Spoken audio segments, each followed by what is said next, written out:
website, and this is going to be podcasting, and it's going to be linked in with Digital Hammurabi's Twitter account, and as well as um, uh, CCTV. And this is going to be an interview with two of my favorite Assyriologists. And we're going to begin shortly. But I just want to give a quick opening. Um, who we have on the panel is going to be Dr. Joshua Bowen, who graduated from Johns Hopkins University in 2017 with a PhD in Assyriology. He wrote his dissertation on the lamentation liturgies of the city of Kish and specializes in Sumerian language. Joshua was awarded I cannot pronounce it, I'm sorry, the DAAD Fulbright Scholarship out of Germany. I'm sorry, I can't pronounce it. Sorry, but it was during 2014 through 15, his academic year, allowing him to spend the year in Tübingen, Germany, working with Dr. Konrad Volk on his dissertation project. As well as his PhD, Joshua Bowen holds a BS in religion from Liberty University. In the he has a THM in Old Testament from Capital Bible Seminary and an MA in Near Eastern Studies from the Johns Hopkins University. Prior to entering academia, Joshua was a chaplain in the United States Air Force, where he has also gained an AA in aeronautics. And that is a very prestigious uh, resume. We also have Megan Lewis, his wife, and she has a BA from Birmingham University in the UK in ancient history, and M.Phil, which is Master of Philosophy from the same in Assyriology, and an MA in Near Eastern Studies from Johns Hopkins University. She attended ABD status in the PhD program at the Johns Hopkins University, and she hopes to return to receive her doctorate at a later date. And without further ado, I want to bring on Dr. Joshua Bowen and Megan Lewis. Thank you so much for spending your time with us just for this night. I really That's appreciate it. It's been a long time coming. an absolute pleasure, Chuck. Yeah. Thank you so much Thank for you, Chuck. asking us. Yeah. And so much is going on the social media and the YouTube streets, as we call them, when it comes to ancient history, philosophy, literature, and because at least in this area or now in this community, there's tendency to spend a lot of time in ancient Egypt or Kemet, as you know, and there is some uh, questions that arises pertaining to ancient Sumer or Mesopotamia as a whole. Um, Being an Assyriologist and being familiar with that arena, could you tell this audience what exactly is Assyriology versus, say, Sumerology? Yeah, sure. So, Assyriology is, very broadly speaking, the study of the cultures and languages of ancient Mesopotamia. So that's mostly modern day Iraq, the area around the Tigris and Euphrates rivers, and usually those languages are Akkadian and Sumerian. You do get people doing things like Hittite and Ugaritic and that kind of thing. But Assyriology proper is Akkadian and Sumerian, and Sumerology is just the focus on the Sumerian language and literature, rather than the broader corpus of Akkadian as well. I see. And Dr. Bowen, when you went through that PhD program, when you had to study up on various ancient texts, how accurate would you say the translators from the early past and versus say today as more texts are being discovered, being people sharpening their skills in the study of ancient Sumerian as a language? How would you say the two? If you say someone picked up a book from 1919 and read it up and versus translation today? How would you rate that? Yeah. I mean, I think that, maybe comparing it to this study of another dead language, something like Biblical Hebrew, is something that people have been working on for millennia now. If you pick up a translation of something from the Hebrew Bible from 100 years ago, that's something that the rabbis have been working on or had worked on, and of course, people have gone through time and again over the last 2,000 years, and so I think that there are going to be smaller steps, because it's hard to come up with something. It's a lot harder to come up with something new with a discipline that's so established. Yeah, paths that are so well trodden, but. With Assyriology, given its, the fact that it's sort of late to the game, and it's still, I wouldn't say it's in its infancy, but it's certainly much, much younger than something like the study of the Hebrew Bible. It's a lot, the jumps are much bigger. So if you, for example, in my dissertation, I worked on those lamentational liturgies, from the Old Babylonian period, from the early second millennium. And I've got books on the shelf downstairs by people like Stephen Langdon, who would have written back in the 20s, 30s. And if you read through his transliterations, or if you read through his translations, it'll be kind of confusing, because he, cuneiform signs, he reads them differently. But because so many texts have come out, come to light, we have right around 500,000 cuneiform tablets, in Akkadian and Sumerian, and it's just hard to get through them all. And for anybody, of course, but certainly for the field in general. And so, as these texts are translated, as they're going through, it's new data points that are being added to people's interpretive models. And so, I translated through, I'll shut up after this, sorry. I translated through a bunch of texts that nobody had really worked through before in my dissertation. And it added to people's understandings of, different lexemes, what different words mean, even how certain words are pronounced. So I think you get these bigger jumps in shorter periods of time. I think 1,000 years from now, it'll be much smaller gradations of new information. Yeah, I would think. I see. And even with that, with some of the translates, because I have your books, of course. It's one of my favorites, and you see the pages are falling off as far as I've been going through it. One of the questions I did want to ask him, as far as pronunciation of various words, what would, by way of Akkadian, is that the general route that linguists or say Assyriologists use in determining proper phonemes? So Akkadian, the pronunciation of Akkadian and Sumerian are very different because they're different, completely unrelated languages. With Akkadian, it's a Semitic language, so it's the same language family as Hebrew, Aramaic, Arabic. So when you're looking at both the grammar of the language, but also how it would have sounded, you've got a lot more information to be working with, because you can look at how Arabic is pronounced in Hebrew and Aramaic, and it gives you a better idea as a starting point when you're looking at how to speak it. And speaking a dead language is a whole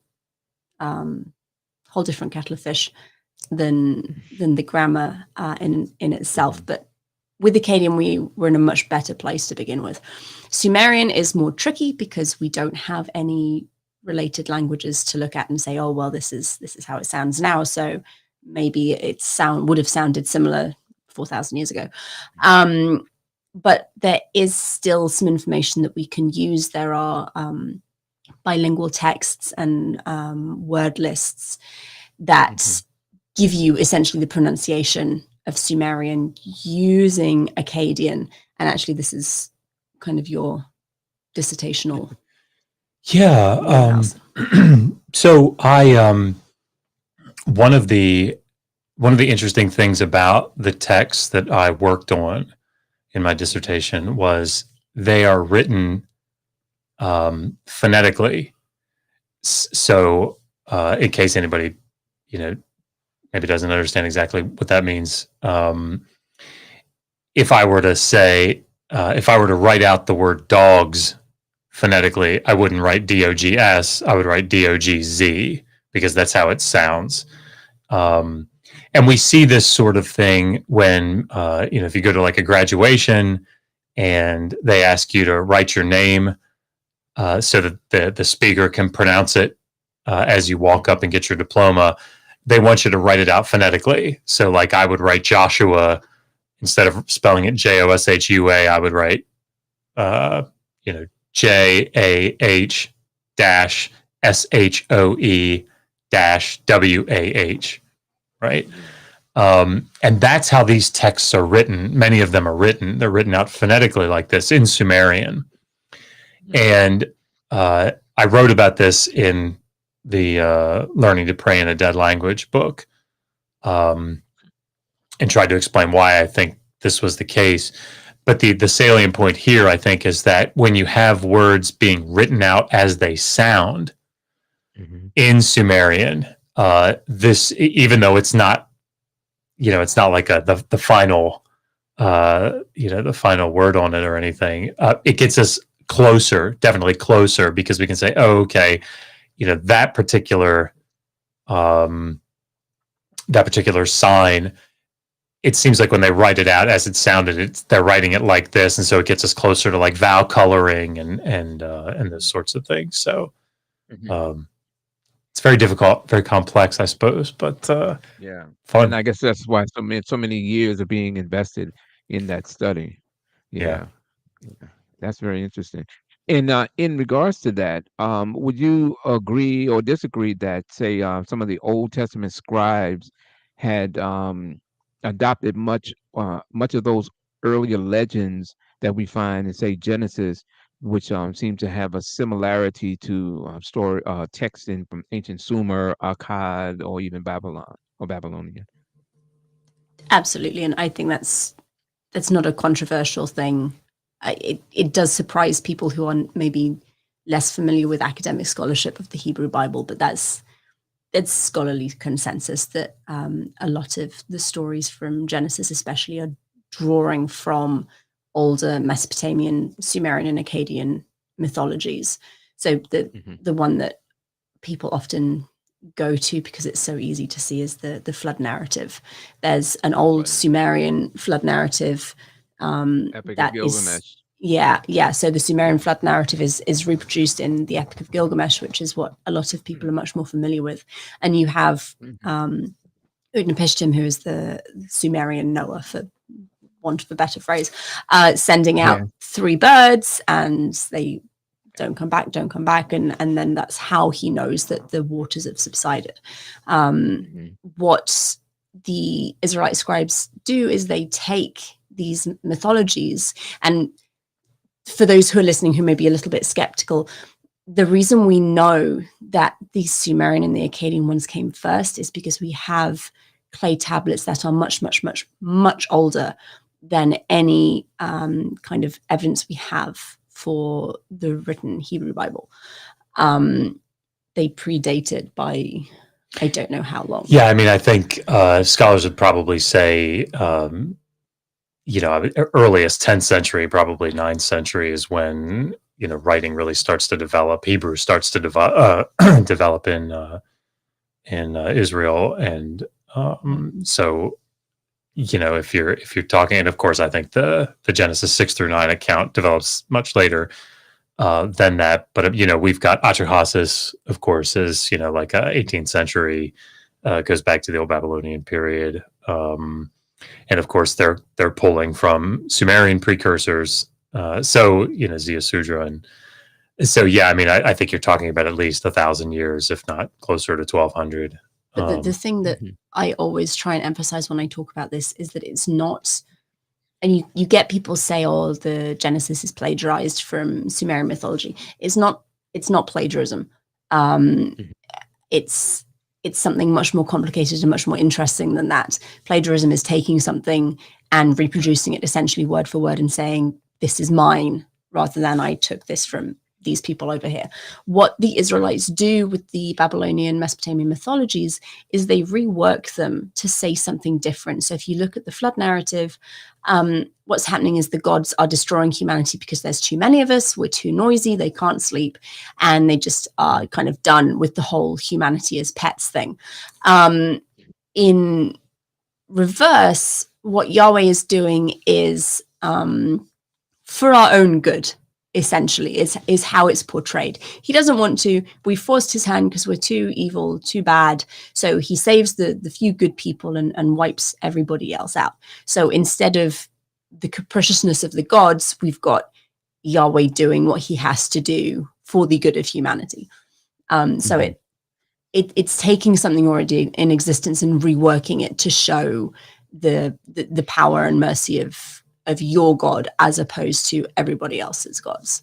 And if people are interested in this, of course, there's a myriad of good, books and articles that have been written on this over the years. But we recently published volume 2 of the Atheist Handbook to the Old Testament, and Mhm. chapter 7, excuse me, of that book is like, did the Old Testament plagiarize? I think is the title of it. And of course, the answer is no, for reasons that Megan just said. But it goes through, in particular, Genesis 1 through 11, and it just says, okay, how is it that the primeval history in these first 11 chapters is responding to and engaging with and reworking these earlier Akkadian and Ugaritic and Sumerian narratives. And it's really beautiful, if I can say that, the way that it does it. And I mean, we could talk about that more if you wanted to, but like watching the arc of the narrative in Genesis 1 through 11 and seeing how it's responding to these central ideas of civilization in Babylon and in Babylonia. It's just, it's amazing to see. So it's a lot more nuanced, a lot more complex than just like, oh yeah, they stole it or something. Yeah, I understand. Yeah, that is a question that several people have been asking, and it's just pretty popular, including that even saying how we can say that some of the Old Testament texts have taken portions, but then as well as ancient Egyptian texts, you know, and so yeah, that's a running theme that a lot of people have been asking questions about. Now it gets down to the funny part. Um, Now I'm sure you're familiar with Zecharia Sitchin. Yes. Okay. Uh, yeah. My question has always been, uh, did Sitchin, now for whether good or for worse, did Sitchin's interpretations, I wouldn't say translations, of course, but his views, did it enhance the study of, I guess, these ancient texts? Was he more um was he more detriment or an asset? Or I wouldn't even want to say asset. Oh, let's put it this way. Did his writings spark more interest into that field? I think it probably did make bring Mesopotamia more into the general public's viewpoint. Definitely. I don't think it had an awful lot of an impact on Assyriology as an academic field, because many Assyriologists have no idea who he is. I didn't before I came onto YouTube. No idea. Absolutely none. And we got asked a bunch of questions. And I was like, what? No, I don't know. So then we went and read one of his books, and it was fascinating. So yes, I think he definitely brought a lot of attention to Mesopotamia, which is something I'm all in favor of. but it wasn't accurate, not accurate information that he's sharing or was sharing with his audience, which is unfortunate. Mhm. Yeah, because a lot of people have been using those books, the Earth Chronicle series. Some have even gone in their own direction with it. And one of the, not that I'm trying to get you to do any demonstrations, I can do that myself. But one of the biggest thing, if you can, in a nutshell, just clear up this misinformation about what Neberu is or was to the Akkadians, because we know it's not a Sumerian word, Neberu or Nibiru. It's not a Sumerian term, but Akkadian. In a nutshell, if it's possible, could you clear that up in just a few words, if you don't mind? I can't, because it's been about 3 years since I actually looked at it. Do you Yeah, remember? so Nibiru was it's a planet. Yeah, it's a Jupiter, I think, is Jupiter. Yeah, if I'm remembering. Samatar in Sumerian. Yeah. Yeah, and I mean, like, it's so there are people that dedicate their careers to looking at the astrology, essentially, of ancient Mesopotamia. And so there are astrolabes, and I'm like, this is definitely not my area of expertise. But you've got like texts like Mul Apen, the constellation of the plow, that star list, and there are texts that show like trajectories, paths of stars, and they have text on them, and they're really, really fascinating. Is it Rushberg Halton that does the work on them? I'm sure everybody watching is like knows exactly who does it, but I can't remember off the top of my head. But those what was frustrating, and Megan's right, it's probably been 3 years now since we did that. We do have a video on this where we do a review in like a PowerPoint presentation. Hammurabi channel. Yeah, on the channel. There were so many videos. If you go there and search Sitchin, there was an interview I did relatively recently with a master's student who actually focused on Sitchin. So that's really interesting. And then there's a couple of videos that we did early on addressing some of the claims that he makes. I think, and Chuck, of course, you know this probably as well as anybody else. But for the audience, one of the things that's sort of telling, at least to me, as I was reading through the 12th Planet, I think is the book that we reviewed, is that if he knew Sumerian, he hit it real well, because some of the things that sort of tipped his hand, I suppose, to somebody that studied the language. Outside of some of the weird translations and like, what is the mu? It's like a rocket or something, like outside of those sorts of things. Yeah, Dingir. Yeah. The Dingir is the one that just gets me every single time. But it's more subtle things to me that were just like, wait, when he looks at verbal forms, right? The way that Sumerian is set up, again, Chuck, I know you know this, but for everybody else that may not know Sumerian, the verbs are part of a verbal chain. And so you have different syllables that get strung together to form a particular verb. And so if you said gandu, it'd be ga, on, do, 3. And do the third sign with the phonetic value of do, but gandu means like let me build, or or I will build, and then we could talk about what the n prefix means, but maybe for him or for it or whatever, or for him or for her, but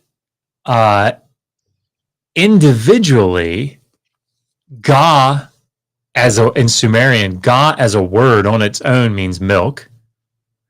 On as a word by itself can mean like God, Deity, star. sky. Yeah. Yeah. And do 3 is to build. And so what Sitchin did, instead of seeing Gandu as a word, And looking at it is a verbal inflection. right? He takes them as individual words by themselves. That's right. And so it then strings them together with their own meaning. Which is what happens with Dingir. Yeah. And so like if I don't think he actually uses this example, he No. uses a longer verbal form, but this is the one that always comes to mind as an example that I use. He would say something like, Ga is milk, An is star, do 3 is to build. So it's to build the star of milk. This is creating the Milky Way. Yeah, Right. And it's like, wait, huh? Like, no, you can't do that. You can't do that. Not Sorry. how language works. Yeah, unfortunately. So, And that's why I think that for people who may fall into that trap, it is best to get this book, Learn to Read Sumerian, an introduction for complete beginners. It was an eye-opener for me. I love this book. And on that topic, do you have any upcoming publications, projects? Yes. I'm interested. By all means, let us know. So we have the second in that Sumerian series. It's going to be, the books are intended for people who have no training in any languages at all. If you can read English, you can understand these books, because when I said, well, certainly when I got to grad school and started learning Sumerian and Akkadian, I had no clue what on earth was going on, because I hadn't taken ancient languages before. So the books are intended to walk you through in a way that's very understandable without being simplistic. So once you've gone through the first book, you have what I think is a pretty good, solid foundation of the basics of Sumerian grammar. Book 2 is pretty much done. I have some appendices I need to put together. And actually, Chuck was kind enough to read through it for me and make sure that there weren't any glaring omissions. Thank you very much. Oh, no, we can't tell you how much I appreciate you doing that work. So that's, it's basically ready. We need to, because we self-publish everything we do. But to make sure it is as rigorous as we can make it, they do go through a form of peer review. It's obviously not double blind like you would get for an academic press, but we do send it out to professional Assyriologists, professionals in Sumerian, just to make sure we're not like telling you wrong things. And so, I think sorry, just quickly, I need to. I'm sorry. No, it's fine. So I need to send that out to our reviewers, and then once that's done, we'll be able to publish it. So I need to get my act together, honestly. But that's very close to being done. I'm hoping to get it out in the next couple of months. Yeah, I can't believe she hasn't. I mean, she only has 5 kids, and she's the host of Bart Ehrman's podcast. I mean, like, what is she doing? I have so much free time. But what I was going to say is, lest anyone think, oh, it's self-published. That means it's not any good. We were approached when we were getting ready to publish it ourselves by I won't say who it was for, I don't know if that for legal reasons, I don't know if I should do that, but anyway, a major academic publisher said, you're making a Sumerian grammar, please send it to us. We'd like to publish it for you. And the thing is, we feel like we're in a situation where there's enough of a reach through what we do on our YouTube channel and on channels like this, podcasts like this, where people can hear about it and get it, and it keeps the costs down. Because once the problem with academic presses is, if we went through an academic press, we would not be able to make it as accessible in terms of understanding, and it would be very, very, very expensive. Yeah. And we wanted neither of those things. But 20 years ago, we probably would have done it because it would mean that there's no other way to do it. Well, I mean, we couldn't afford the publicity, and we wouldn't have the reach. Right, the reach was the big thing. What's really amazing about this, and I feel comfortable saying this, like we've been approached. We're still sort of working it out, but Iraq is the Ministry of Education, Culture. Why don't you tell it since you? I mean, again, I need to get off my butt and Oh actually no, no, be working. don't put it. But the Ministry of Culture is tentatively interested in helping us get it published and distributed in Iraq. So we've had it translated into Arabic, German, and French. The French translation is available. I need to edit and format the French and Arabic translations. And once that's all done, the Iraqi Ministry of Culture is interested in distributing the Arabic version within Iraq, which Excellent. It's pretty cool. is That's so cool. Outstanding. Yeah. That is outstanding. Wow. It may not happen, but it's a thing that we're trying to get going. Just to have that, just wanting to use your material, that's a feat unto itself. And I really, really, really appreciate it. I had, my story as far as coming into this whole Sumerian thing was back in around 1978, 79. I was watching an episode of Gilligan's Island, of course. And they had an episode that some clay tablets washed up on the shore. Gilligan found them, and there was the professor trying to interpret them, and of course the plot line. And then by the end is how to get on the island as opposed to how to get off. Blah, blah, blah.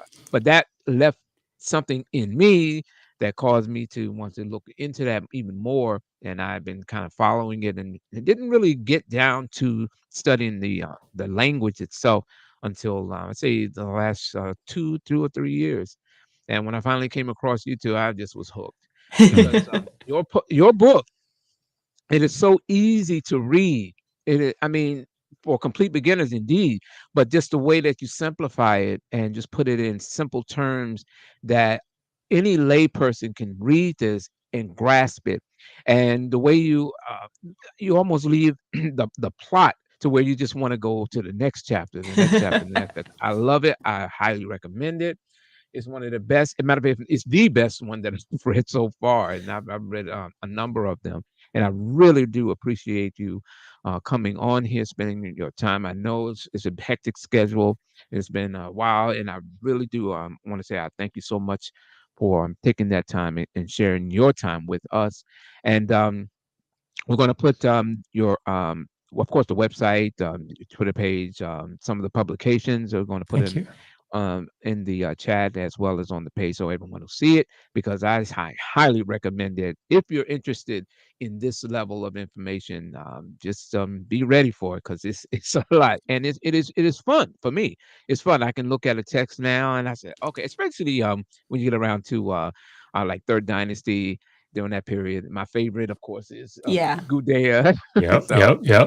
Well, that's one of the reasons why we set it up the way we did. So if for people who aren't familiar with the book, at the end there's about a third of the book, I think, is probably a third is appendices, and a lot of that is additional reading in Sumerian. So you can get. Oh, Josh is going to grab his copy. And we've got some copies of tablets that, like, you can go to the British Museum or go to the Met and actually read this stuff. And it's one of the things, like you said, Chuck, one of the things that I loved when I was very first learning Sumerian was I could take a trip to the museum. I went with my mum, and I could read a tablet, and it just felt so good. It's such a cool feeling. And we wanted to give that to other people. It is. So it's really cool that's happening. That's beautiful. That's beautiful. And like I said, you two have opened me up to a level. I just wish I'd have done it 20 years ago. Personally, I can look at a text. I can think, now, just to look at it. Even when I do shows, sometimes if it's on this topic, if someone asks, I'll just go into it, share my screen, and then just share what I've learned in terms of how to just go over a basic text, line per line per line, and translate it. And it's a euphoric feeling as far as I'm concerned. So I can. What's also just so the third book, and we haven't started it yet. It should be the final book in the series. But the idea that we had was that in volumes 1 and 2, you basically get all the grammar that you need to essentially start a graduate course in Sumerian. Like that's the goal. You finish books 1 and 2. You can definitely almost certainly do it after book 1, but definitely after book 2 because you're getting all the more advanced stuff. But then you can pick up one of the the actual reference grammars like a Thompson or an Edzard or Jagersma or something, and now those texts like actually make sense. But volume 3 then is essentially going to be looking at different genres of texts of Sumerian. And while we focus on like royal inscriptions, like what you've got up there, or these cooler, more formal, maybe lapidary texts or something, there are so many interesting genres in Sumerian. Sorry, like in English, they all have a different style of writing and a different vocabulary. So if you're an English speaker, you can't sit and read a novel, like a science fiction novel, in the same way that you would read the instruction manual for your washing machine. Right. And it's very, very similar with ancient texts, and having an understanding of what those genres are and what you can expect actually makes it a lot easier when you come across them in the wild to know what it is you're doing. Because there are patterns, right? So like if you go to a museum and they have cuneiform, chances are you're going to see an OR3 administrative text, right? That's what you're going to see because there are just thousands and thousands and thousands and thousands of them. And they're these little tablets, and of course they vary, but these little tablets, and they'll have stuff like 2 sheep and 3 goats, given to the temple or something, is signed by this scribe or whatever, and you'll see those types of tablets, and they have a different way of writing. It's not that it's a different language, obviously. It's just, as Megan said, it's like reading the instructions to, it's like reading a receipt. It's essentially what it is, reading a receipt. And so what we're going to do is try to give a brief sort of explanation for some of the characteristics that are typical. It's shorter, maybe, or more, terse lines, and then we'll give a bunch of examples, and then people can translate through them. But then we'll say, okay, here's a legal contracts, and here's what you can expect from these things. And of course, in the books now, you have a lot of literary texts, so we'll do a couple more of those. But we'll have some of these prayers, Sumerian prayers. So it's just the idea of exposing the reader to a broader range. Because there really is, if you can read letters, Sumerian letters, like it's just, it opens up so much because it's cool. It's what I specialized in, to read like these literary texts. But I mean, it's so cool to be able to read a bunch of receipts, real cool, read a whole bunch of them and then figure out like some economic thing that's going on. Anyway, sorry, I'll shut up. It's just, I like great. this field. Yeah, it shows. Okay. Well, the website is digitalhammurabi.com. You can find them on the YouTube channel, Digital Hammurabi. It's in the it's in the chat. You can see it. I'll post it. Make sure that anyone has it. If they don't have it, will get a chance to see it. And please visit and get yourself these publications because they are awesome. Thank you. I had a wonderful time. I really appreciate this. Everything is on time. It's just been great. And I hope that we can do this again. Absolutely. Of course, I'm going to be, because Joshua is always on a platform somewhere. If it's not a debate, there's some discussion. Megan is working behind the scenes. I love it. It's an amazing operation that you have there, and I'm just loving how you've grown over the years, and just being in some tiny way a part of it, and it just makes me happy so much to see this thing happening right now. Like I said, I wish I had done it 20 years ago. I think, Chuck, you've been like one of our most consistent supporters, and it's so nice because like we've emailed a bunch and done Facebook messages, and it's just so nice to actually see you and talk to you and just I've enjoyed this very much. Maybe you were there when for some reason Killer Priest decided to bring me on the podcast, like that was one of the coolest and craziest emails to get, phone calls to get from Killer Priest. Why do you want me? You Still not sure. Still not crazy. sure. But Yeah, he and Garfield and all these other people. Yeah. Well, listen, I'm not going to hold you up any longer. Again, appreciate it. Digital Hammurabi. I appreciate everyone for tuning in, watching, and sharing. It's been absolutely awesome. Made Thank my you, Chuck. day, and now I can go to work now. I have Thank one you so much. question if you don't mind. Just the What was one. that? I have one Mhm. question if you don't mind. Yeah, go ahead. Okay, I know that they started using AI to translate some of the more ancient texts, the dead languages. Are they also doing that with Assyrian and Sumerian? Yes, I know people are working on it. I don't know how successful they have been yet, but there is an awful lot of computer-assisted translation work going on. If people are interested, ORAC, the Open Richly Annotated All Cuneiform Corpus, right. is probably the place to go. They have a bunch of projects listed on their central website. So yes, I know it's something people are working on. I don't know what the success level has been yet, though. Okay, that's the only question I had. Thank you. Sure. Thank you. All right, that's it. I think that's going to do it. And I will be in touch. Perfect. And we're going to close. Yeah, we're going to close this up. And again, thank you so much for sharing. Thank you, Chuck. Appreciate it. All right, my best.